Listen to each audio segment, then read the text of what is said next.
هلو ماي شولر. النهارده ميعادنا مع التقييم الاسبوعي والاسبوع السابع. يلا بينا نبدا.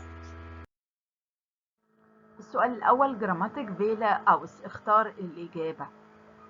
نمر 1 ايش، وهنا ثلاث افعال شبيله شبراشة. بين اكمل الاجابه بيقول لي جود دويتش اندو. طبعا هنا جود ووراها لغه يبقى على طول فيرب شبراشن، يبقى ايش شبراشة. رقم 2 ايش بين ساره ايش، وبكمل الاجابه قال لي ان بورسعيد. هنا ان يبقى على طول ابص على الاختيارات، قال لي كوم ولا بون ولا هايصه. هنا الفيرب اللي بيجي معاه ان فيرب بونن، رقم بونا يعني الإجابة. 3 بس بوهير بيزدو الإجابة أوز بين. هنا الاختيارات بتاعتي ما بين أدوات استفهام السؤال أو أداة الاستفهام اللي الإجابة عليها أوز طبعا بوهير. رقم 4 بيزدو ساندرا، هل أنت ساندرا؟ هنا قال لي الإجابة الأولانية نشت، أو الاختيار الأول نشت ولا ناين ولا يا، وهنا رشتش. رشتش يعني صح، يبقى هنا طبعا يا.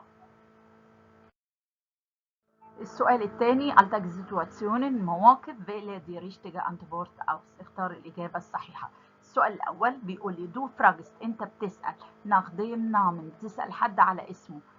هتسأله تقول له إيه؟ طبعا الاختيار نمر بي اللي هي wie heißt du، اسمك إيه. رقم 2 ein Freund fragt، شخص أو صديقك بيسألك، شخص ما بيسألك سؤال يبقى أنت بتجاوب. بيقول لك إيه spielst du mit، تيجي تلعب معانا. was sagst du، هترد عليه وتقول له ايه؟ طبعا نمرة سي اللي هي ناين توت ميرلايد، يؤسفني ذلك، لا. رقم 3 دو تريفست einen Freund 9 Uhr، مقابل صديق الساعة 9 الصبح، هتقول له ايه؟ جوتن مورجن. تشوس.